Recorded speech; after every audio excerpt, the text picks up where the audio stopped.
When you think of a summer trip to the seaside, perhaps Cornwall or Torbay might spring to mind. Well, in fact, according to one organisation, more of Thanet's beaches are better. In total, 13 of the South East beaches have been awarded the blue flag for water quality. Brighton and Hove gained 2. Kent got 11 overall, 9 of them at Thanet beaches, making it the local authority with the highest number of blue flags in the country. Peter Whittersey has this report.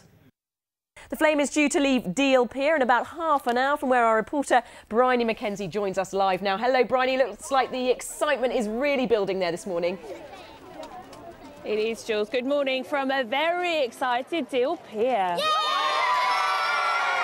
The children have all been here for quite a while now. They've all got their banners, they've got little torches. Look, these little girls here. This is Phoebe, Kia and Ellie. They've all got their torches they made at school and their flags.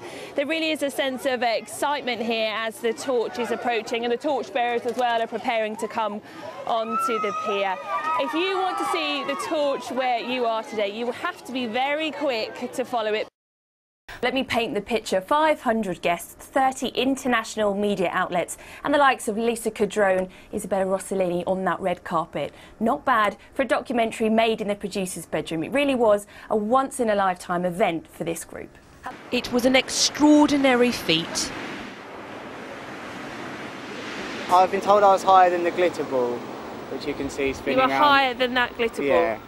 This footage shows how Lewis Crathen waits for the moment to catch the perfect wave and the powerful wind to carry him over the pier.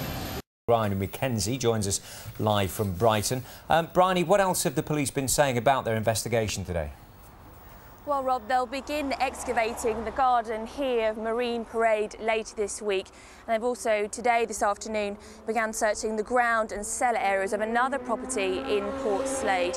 Peter Tobin lived at various properties in Brighton from the mid-1970s onwards. But the police have told me today that they have specific information that warrants the excavation of particularly these 2 properties. It's now turned into a huge operation. Bridget Gilderdale was given a 12-month conditional discharge at Lewis Crown Court for assisting the suicide of Lynn Gilderdale, her daughter. And our correspondent Bryony MacKenzie is outside the court. Now, just explain to us her plea and what eventually happened, Bryony.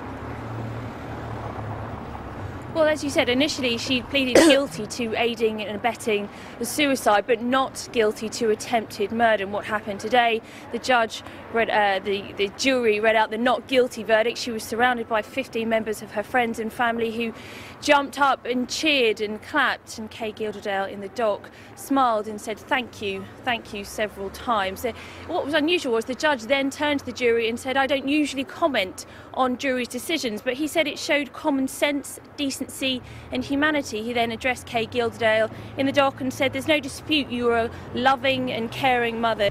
I'll tell you what, it's extraordinary what you can find. Look what we've got here, 2 scanners, there's a keyboard there, come round here, there's a mattress, we've got children's books, Fleetwood Mac greatest hits, why would you want to throw that away, and some net curtains. And we must just emphasise that you shouldn't take things out of a skip unless you ask the owners first. But we did have a chat with the lady who owns this skip. She said actually the Allens are doing her a favour because she's had more people put stuff in than take stuff out.